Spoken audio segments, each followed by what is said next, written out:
وہ بڑا ہی ذہین تھا، جس سے دوسرے جو وزراء اور مشیر اور دوسرے جو امراء سلطنت کے لوگ تھے وہ اس سے جلتے تھے، حسد کرتے تھے۔ وہ کہتے تھے کہ بھی یہ کل کا آیا ہوا غلام یہ بادشاہ کا اتنا قریب بن گیا ہے، یہ اتنا قریب بن گیا، اور ہم اتنے سالوں سے بادشاہ کی خدمت کر رہے ہیں اور بادشاہ کا وہ مقام اور رتبہ ہم نہیں حاصل کر سکے جو ایاز نے حاصل کر لیا ہے۔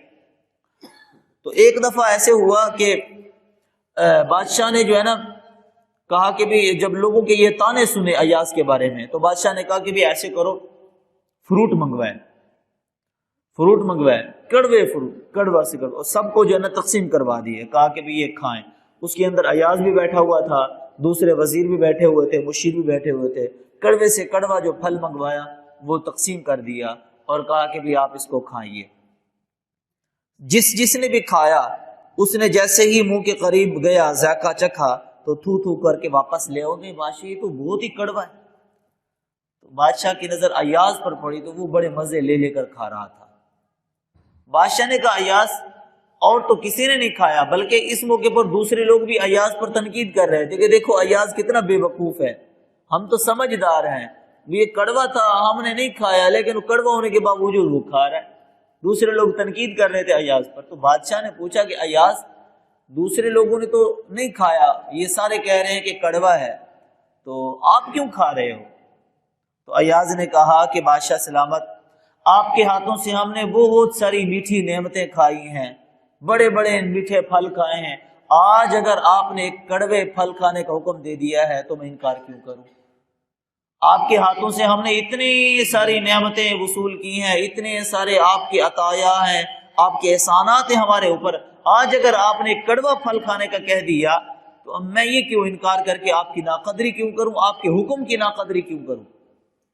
تو یہ مثال مولانا رومی رحمہ اللہ نے اس بارے میں دی ہے کہ دیکھو انسان پر اگر اللہ تعالیٰ نے اتنے بڑے احسانات کیے ہیں، اتنے بڑے اللہ نے انعامات کیے ہیں انسان پر، اگر انسان کو کبھی اللہ مصیبت دے دیتے ہیں تو اس کو رب کا گیلہ نہیں کرنا چاہیے،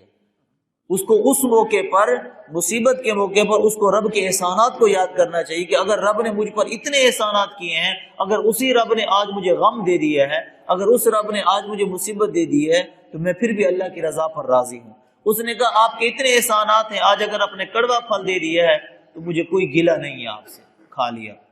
پھر ایک موقع پر بادشاہ نے جب غلاموں دوسرے لوگوں نے کہا کہ ایاز تو بڑا ناسمجھ ہے اور بادشاہ کے اتنا قریب کیسے ہو گیا، تو بادشاہ نے کہا اچھا ایسے کرو، ایک قیمتی ہیرا منگوایا اور وزیروں کے ہاتھ میں دے دیا، مشیروں کے ہاتھ میں دے دیا، اور ایک ہتھوڑی بھی دے دی، اور سب کو کہا کہ یہ قیمتی جو ہیرا ہے نا اس کو توڑو۔ کسی نے بھی نہیں توڑا۔ بادشاہ نے ایاز کی طرف دیکھا تو ایاز نے مارا ہتھوڑا اور قیمتی ہیرے کو توڑ ڈالا۔ سارے کہنے لگے کہ یہ کتنا بے عقل ہے، یہ کتنا بے وقوف شخص ہے، اتنا قیمتی ہیرا اس نے توڑ ڈالا۔ ہم نہیں کہتے تھے کہ ایاز بے وقوف ہے، دیکھو بھلا قیمتی ہیرا توڑنے کی چیز ہے، بادشاہ تو آزما رہا تھا کہ قیمتی چیز کی کس کو قدر ہے یا نہیں ہے، ہم کو قدر ہے، ہمیں معلوم ہے کہ یہ قیمتی ہے، ہم نے نہیں توڑا، لیکن یہ تو ٹھہرا بے وقوف، اس نے تو ہتھوڑا مار کر اس کو توڑ دیا۔ بادشاہ نے پوچھا کہ ایاز اور تو کسی نے ہیرا نہیں توڑا، تم نے کیوں توڑ دیا؟ اس نے کہا بادشاہ میرے پاس دو آپشن تھے، ایک تو یہ تھا کہ میں ہیرا نہ توڑوں، دوسرا یہ تھا کہ میں ہیرا توڑوں۔ میں نے ہیرا اس وجہ سے توڑا کہ مجھے ہیرے سے زیادہ آپ کا حکم قیمتی تھا، مجھے ہیرے سے زیادہ آپ کا حکم قیمتی تھا، آپ نے کہا توڑو، مجھے یہ بات زیادہ قیمتی تھی بنسبت ہیرے سے، اس وجہ سے میں نے ہیرے کو توڑ ڈالا لیکن آپ کے حکم کو نہیں توڑا۔ مولانا رومی رحمہ اللہ نے یہ حکایت لکھنے کے بعد کہا ابلیس کو ایاز جتنی عقل بھی نہیں تھی، شیطان کو ایاز جتنی عقل بھی نہیں تھی، اگر اس کو ایاز جتنی عقل بھی ہوتی نا تو وہ یہ کہتا کہ بھی اگرچہ ٹھیک ہے فرض بھی کر لو میں آدم سے بہتر ہی کیوں نہ ہوں، لیکن حکم کون دے رہا ہے،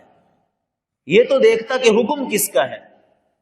حکم کو دیکھتا کہ حکم کس کا ہے۔ تو مولانا رومی رحمہ اللہ نے فرمایا ابلیس کے پاس تو ایاز جتنی عقل بھی نہیں تھی، اگر ایاز جتنی بھی عقل ہوتی تو وہ رب کا حکم نہ توڑتا، اس نے اپنی میں کو دیکھا اور اللہ کا حکم توڑ ڈالا۔